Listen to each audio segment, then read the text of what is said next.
Hello, welcome to the Millionaire Woman Show, where we'll be discussing leadership, business, and human potential, inspiring you to live rich from the inside out. Unlock your creativity, stretch out of your comfort zone, break through your barriers, take inspired action, and achieve epic results. Now, here's your host, two-time best-selling author, speaker, and certified executive coach, Deborah Kosowski.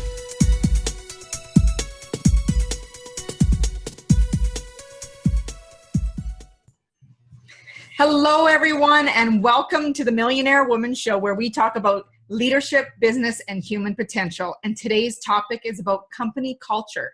My special guest, Ken McCullough, he felt that he never really fit in anywhere. And you might think that's a bad thing, but it actually isn't. Not finding my niche with other people allowed me to live, to think, and dream outside the box, to imagine that I could be whatever I wanted because my box had no walls.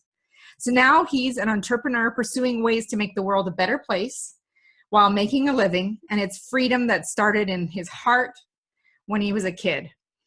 And he's also frontman for a band called Revolution Engine, a band whose focus is social justice and being a voice to the voiceless.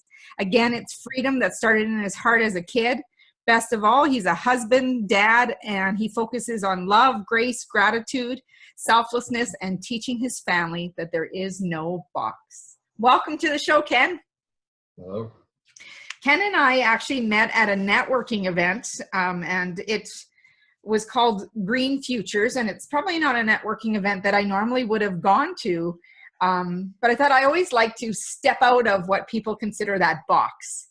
And I'm very grateful that I did. Otherwise, I wouldn't have met you and met some of the really cool people that I've been introduced to. And it really made me shift and think about all the different things that I don't know about what's going on in the world. And it was really cool to learn about those things.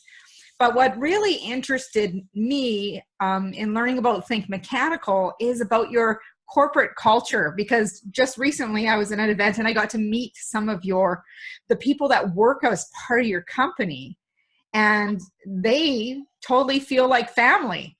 Mm-hmm. And that's what intrigued me about your story. So I really want you to just tell us a little bit more about yourself and that box and what inspired you from a kid first to where you are today. Well, a little bit about me. I grew up a country bumpkin, you could say. My first career was what they call a milkmaid. I worked on a dairy farm milking cows. I did that for several years until I moved into the city. I don't know what to say. I started working in another company, and I worked there for 10 years, and I got very tired of feeling like just a number.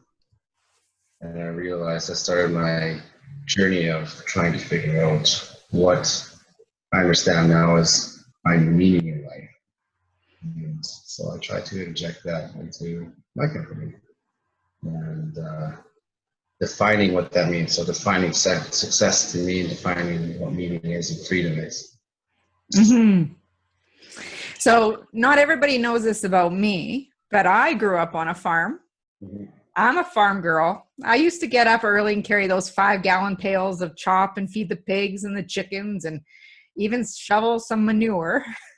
But I think it's some of those lessons that really make us stronger. And there's a lot of things that came out of those experiences that bring me to where I am today. So I know that some of that has obviously brought you to where you are and learning what you're doing. So I want to know, what does culture mean to you? What is culture to you? And what does it mean to you when you think of your company, Think Mechanical?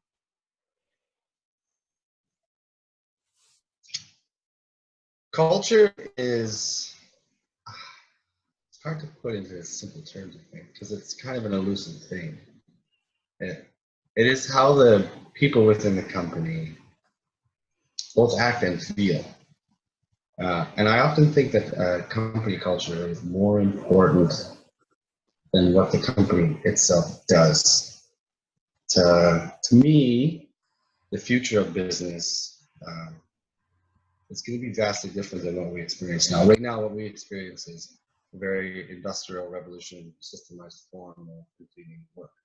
So it's a transactional base. So we hire somebody, we tell them what to do, and we pay them for it. Where I think in the future, as technology advances and as human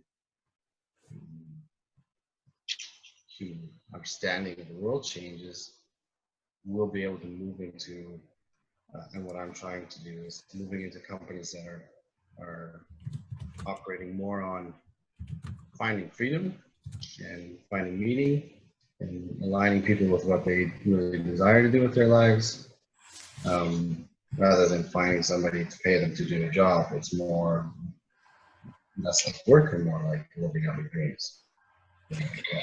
So really moving away from that transactional experience, thinking about this is what we do, this is my role, versus to being part of the legacy and the ripple to everything around them.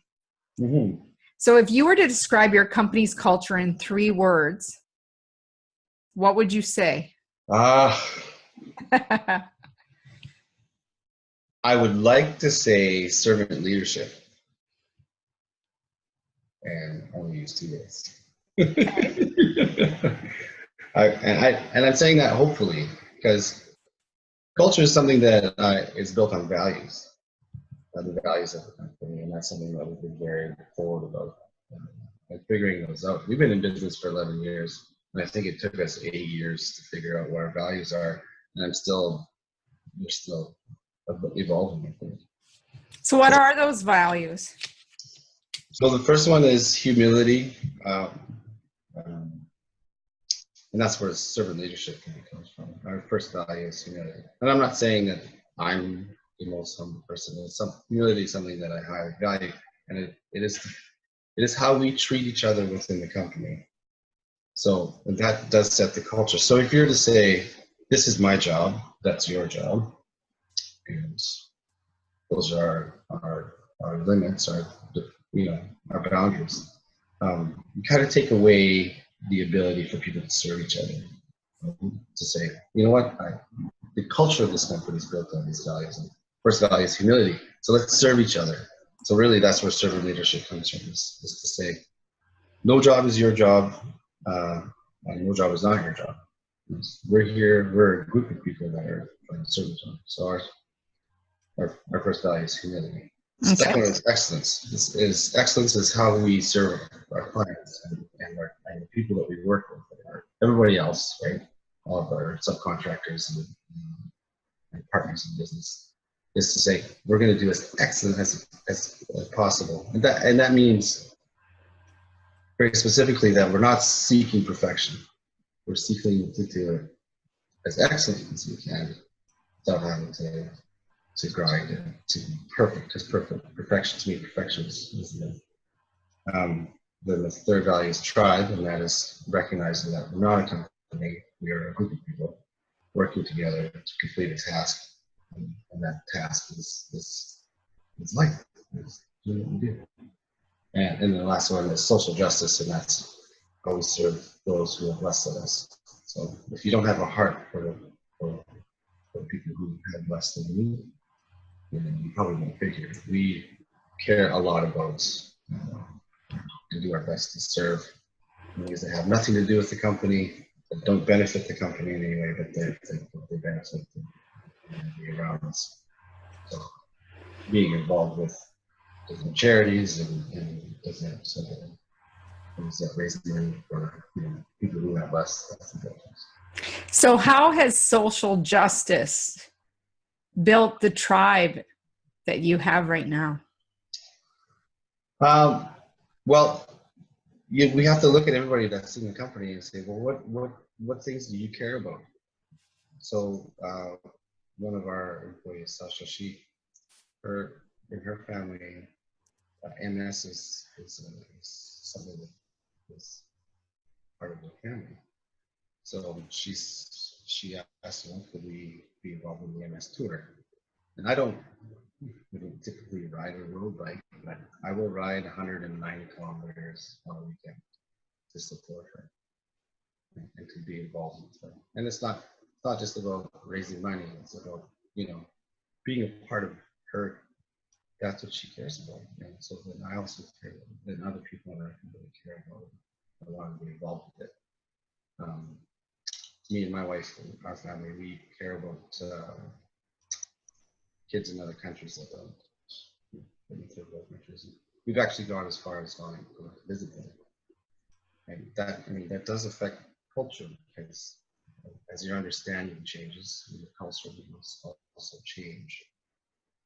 There's lots of things. We've done a hip hop challenge to raise money for kids so they can get involved in arts. So a few years we've actually had a hip hop crew and of all the people in the company and dance together. And I mean, you want to talk about building cultures, being vulnerable that way. I'm not an excellent dancer in any way, but I'll get up in front of people. My team to raise money and awareness, definitely. What I find really cool about your approach is that you've tapped into your people to find out what's important to them, and you've made it important to you as well. To hear about you going to ride just because it's important to someone, a part of your circle. Mm-hmm. I've also known that you help support, I think, a skateboard park too. Yeah, so that was done through our band, and my band Revolution Engine is also very social justice based. Actually, our tagline is social justice wrapped in new metal, which is the style basically. And yeah, we went and raised money, we performed a show and sold our merch and gave half of the money to the people. So how has this social justice, because some people can say that, well, I can write a check. How has getting directly involved impacted you and your tribe? Yeah, and it is easy to write a check, for sure, and it's important. That money is important to help those associations. But for me, it all has to roll into living life and what we're doing. And for me, to live a good life, it's not to make a ton of money. It is to have a meaningful life, and that means pouring myself out. So if that means riding your bike or dancing, or what I mean, because really, when we say where do we find meaning in life, and I find meaning in life in people, in relationship. So yeah, that's very powerful. So what is your vision at Think Mechanical for people to do their best work? My vision is, now I say this is somewhat conceptual because we're not there yet, I'd say, but it's finding the right people to do the things that they find meaningful to them, rather than posting a job and saying, we're looking for somebody, we're going to pay them X amount of dollars. Finding people and saying, okay, this is what you like to do, this is what we need done, do this, and then if you're passionate about this, then we'll make that your job. We had an experience a couple of years ago where I said basically, Think Mechanical is a sandbox, and we're all playing in the sandbox. And if you feel like you want to play in a different part of the sandbox, let's work together to figure that out. And I find that way I don't have to manage people, rather empower them. It doesn't work 100% perfectly. I don't say that it's like this magical bullet that solves all of our problems, but allowing people to do what they want to do, what they're passionate about, definitely gives them meaning, and it works in conjunction with the company where we're like, okay, well, we need this done. We like doing it. So, right. So you're a natural people builder by seeing what they really want to do and what they want to step into.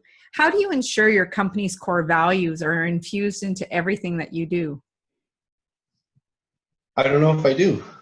I think the culture is set a lot by the leader of the company, and I think that the character of the leader of the company is probably the most important part of that, and trying to live that out.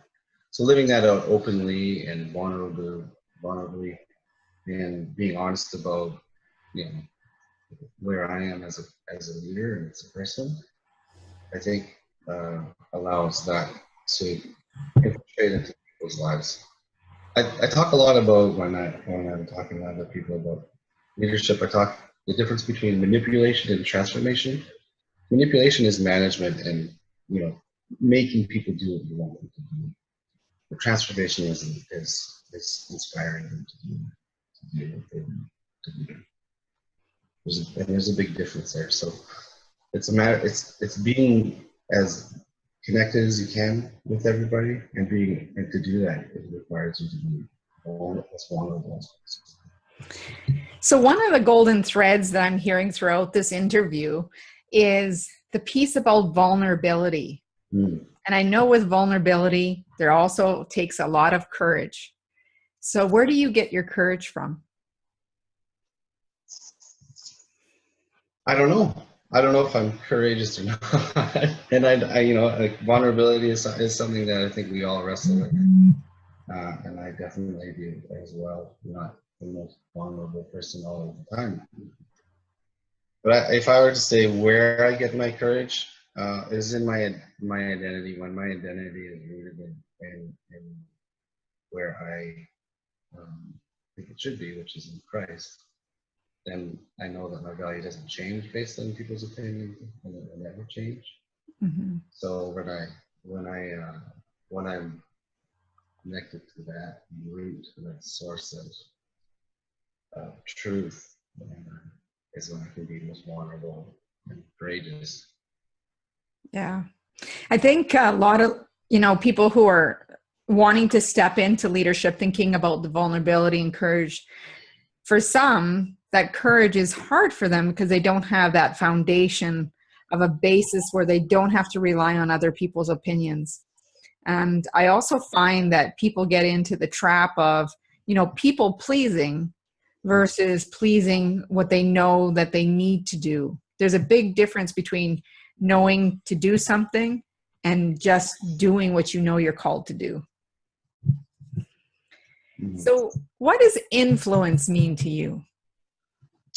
Well, one of my goals is to be an influencer. And influence really is, if I think about my mentors and the ones that have impacted me the most, they are the ones who don't do it actively. They do it by being the most inspiring. So once the people who have affected me the most, you will never assume. I have a guy who does, I have a bad back, or I did until I met this guy. He was a wolfer, so he works with a technical massage, and he was very vulnerable with me and open about his life over the course of my treatment with him.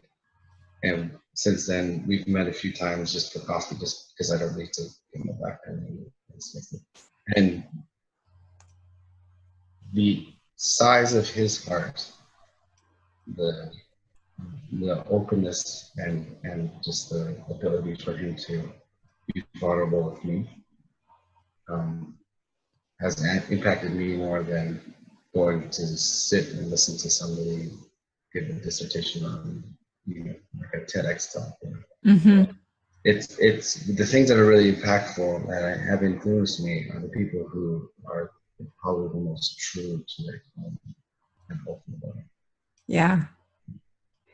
See, and it's very powerful because I was having a conversation with someone earlier that we often, I'm going to use I as an example, look at some of the greatest lessons or the celebrities we want to meet, yet amongst our people that we associate with all the time, we can learn our greatest lessons instead of always thinking, I'll wait until I meet this person, or wait until I can hire that person. To really be able to connect with them, but not realizing that those same people can have a huge impact in your life right here, right now. Mm-hmm. So what's your definition of leadership? To serve. Real leaders know how to serve. and it's very countercultural. It's very,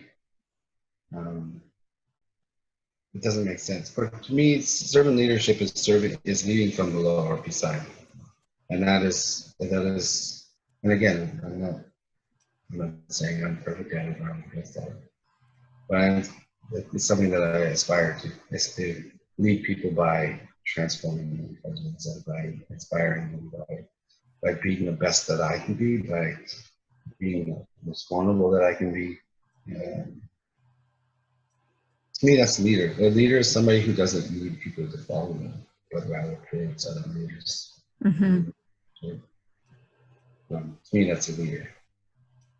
So what you're demonstrating truly is that you're leading by example, and either pushing them from behind or lifting them up to make sure that they step into that potential that they're meant to be in. Yeah. So what have you learned about mentorship? What have I learned about mentorship? To mentor somebody or to be mentored requires, again, humility and vulnerability. Those two tenets in my life are the pillars that I try to stand on. To really mentor somebody, you have to be open. You have to be transparent. I could go to somebody and say, this is how you do it. This is the way. But it's more powerful to say, this is my story. This is where I've been, and to share that, because ultimately, I mean, none of us really know what we're doing. There's no guidebook to life, right? So, and to me, I think there's a million right ways, and there's no right way. And I can tell you, like, this is what you should do. What is it? Do I know what's best for you?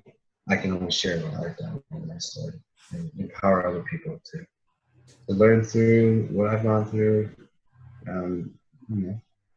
I think that's more powerful and important, and brings more meaning than just telling people how it is. Yeah.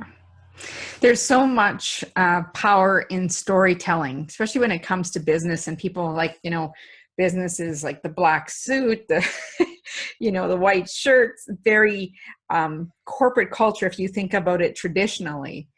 But I have been seeing a huge shift in how people see the power of story. And when people share their story, there's that relatability, and how I can see myself in your story as you share it, and also see where I can learn lessons about doing something differently that I haven't done before. Mm-hmm. So in what ways do you recognize and reward your employees? I think this is an area I need to improve in. We try to recognize by having a hero of the month kind of thing, and everybody votes on it. And get a reward, like a gift card. But yeah, I'd say this is something I need to improve upon. I can recognize people's strengths quite easily, I think, and their passions. But as a business owner, you get so loaded down with the day-to-day, everything that's happening, all of the hoops you've got to jump through, and all of the resistance that you come up against.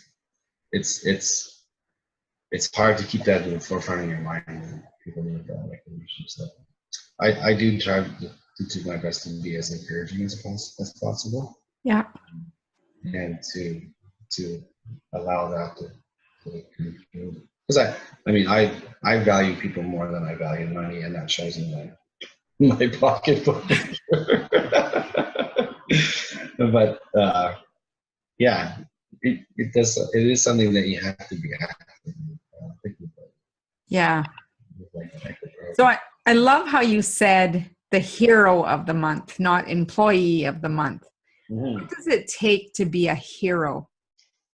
Well, our first value is that humility, and usually the hero is somebody who has stepped into someone else.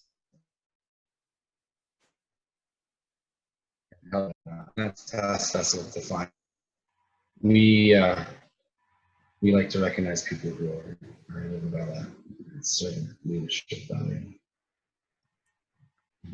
Very cool.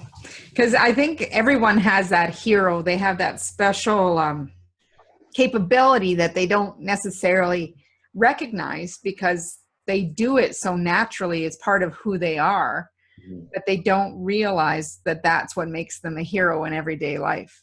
Yeah. So what criteria do you use to determine if somebody culturally will fit your tribe? Well, being in business for 11 years, I don't know if there's any way to really do that. Because we've hired people and we ask them in our onboarding process what their values are. And we had certain questions that we try to derive if they're going to fit our values. And it's really hard to get that honestly, because we've hired people that they gave all their answers and then fit. Usually what happens is when we hire somebody who doesn't fit, they last they used to last quite a long time because go.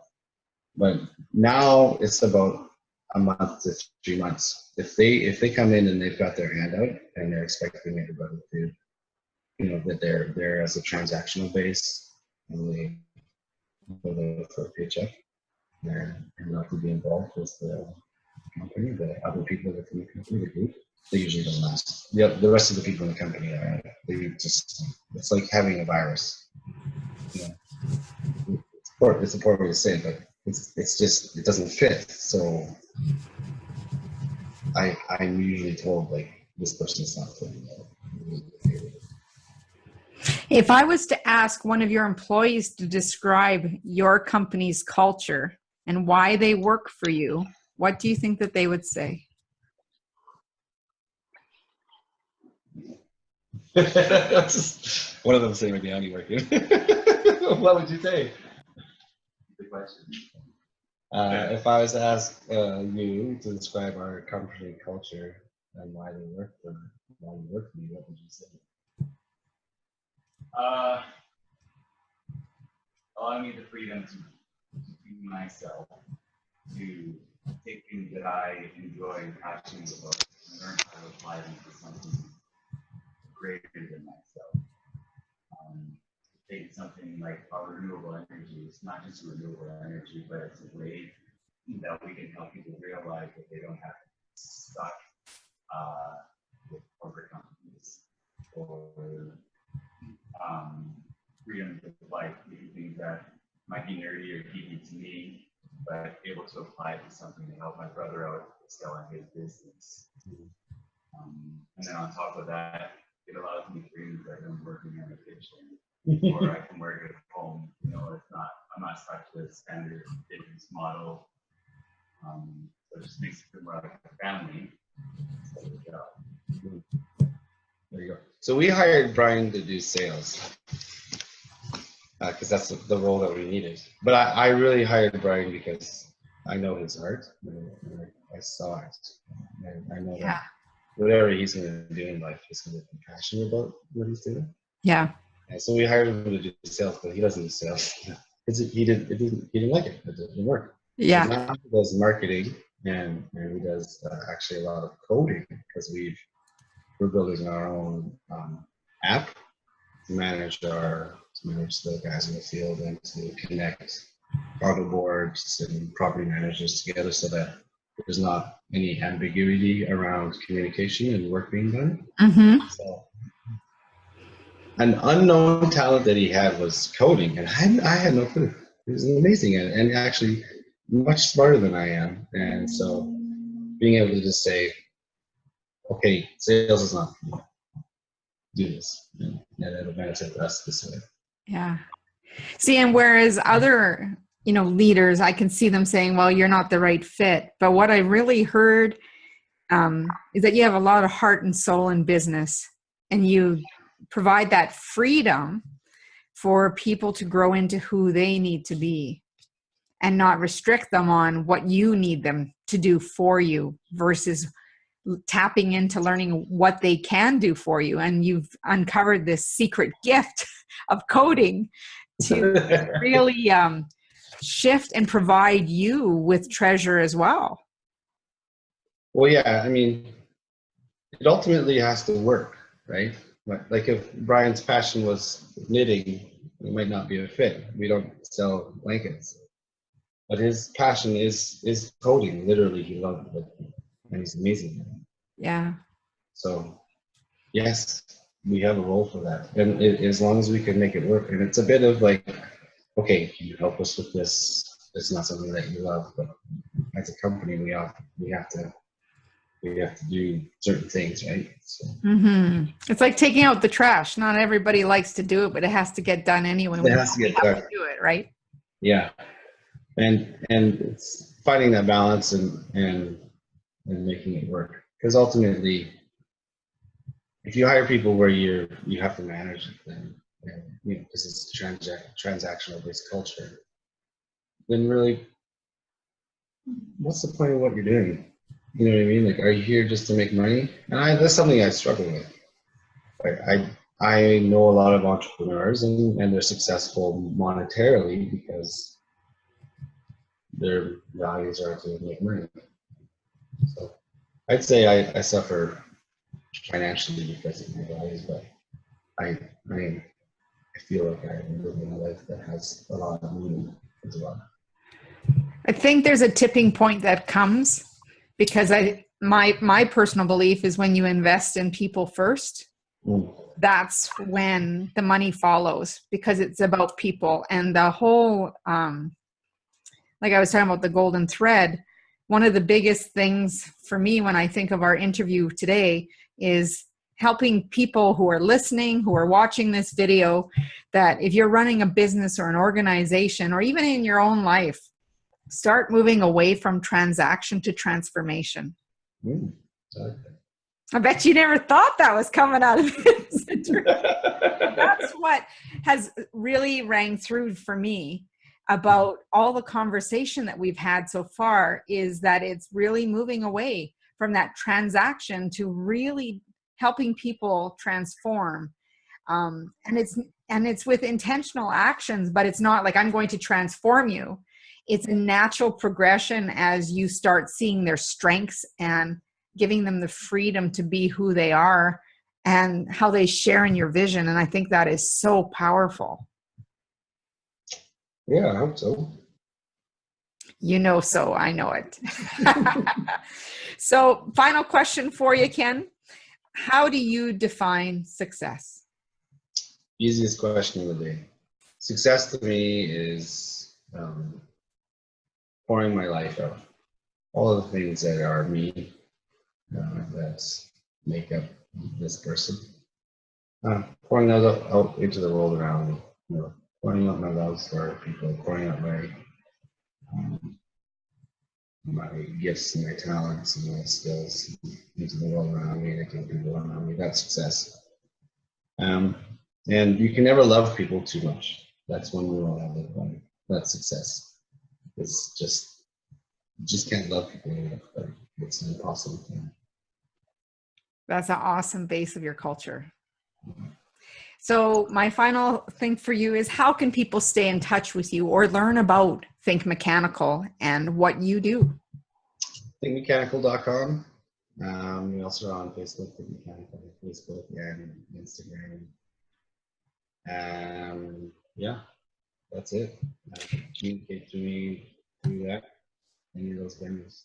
So I know that there's a big thing going on the next couple months. Do you want to share that with us before I let you go? Our sun pump? Yes. Yes. So we are on the cutting edge of green energy technology in Alberta.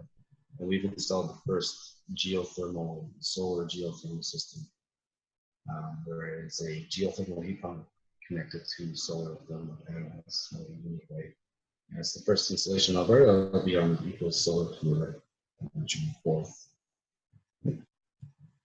Thank you for coming on our show today, the Millionaire Woman Show. We're talking about principles of leadership, business, and human potential, what it takes to be a servant leader, how to move from transaction to transformation. I want to thank you so much for being a guest on the show. And any of you who are listening, if you took a nugget away that really has shifted you into becoming a more servant leader, leading with humility, building your tribe, or just how you give people the freedom to grow and step into the potential that they're meant to be in. You can email me. I can pass on the messages to Ken, or go to thinkmechanical.com. I'm sure there's a contact us section there where you can give him a few words of how this podcast has impacted you. You can also go over to my website at www.deborahkozowski.com to learn more about coaching, leadership articles. There's lots of information there for you, and listen to the other podcasts to help you live your life rich from the inside out.